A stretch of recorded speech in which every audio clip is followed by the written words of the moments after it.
Tarehe 9 mwezi wa 7 2026, Jeshi la Polisi Tanzania lilitoa taarifa juu ya watuhumiwa 130 waliokamatwa nchi nzima kutokana na tuhuma za kupanga na kuhamasisha vitendo vya kihalifu. Watuhumiwa hao waliokuwa wamekamatwa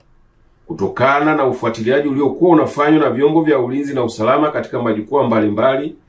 yakiwepo ya mitandao ya kijamii na kubaini wakipanga na kuhamasisha fujo na vurugu kupitia maandamano yasiyofuata sheria za nchi. Ushahidi uliokusanywa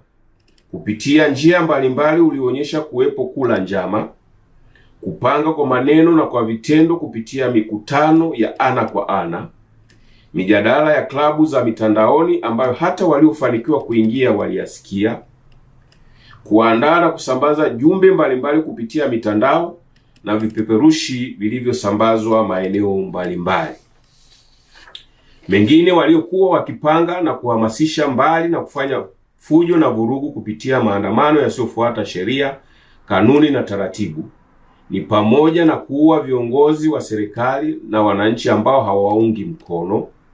kuchoma shule moto ili kuleta hofu na taharuki kwa wazazi na walezi, kulipua transforma za umeme ili nchi iwe gizani, kukata miti ili kufunga barabara, kuzuia vyombo vya ulinzi na usalama washindwe kufika kwa haraka, kuzuia na kutoa msaada wa kiusalama maeneo ambayo walitakuwa wakifanya vitendo vya kihalifu, kuharibu na kuchoma moto mali za umma na watu binafsi waliokuwa wamewalenga,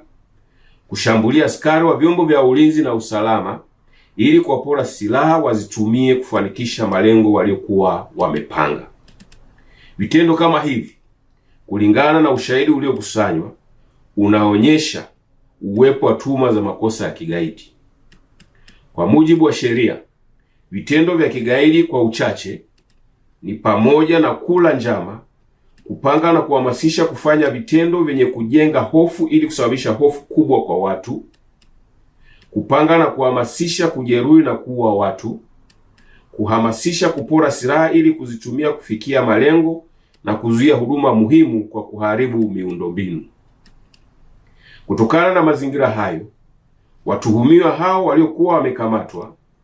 walianza kufikishwa mahakamani na hadi sasa waliofikishwa mahakamani ni 36,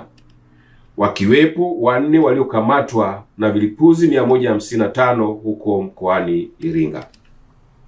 Wengine wataendelea kufikishwa mahakamani, wakiwepo wale wanaoendelea kutafutwa kutokana na ushahidi uliokusanywa. Jeshi la Polisi kwa kushirikiana na vyombo vingine vya ulinzi na usalama litaendelea kutekeleza majukumu yake kwa weledi mkubwa kuhakikisha Watanzania na taifa linaendelea kuwa salama.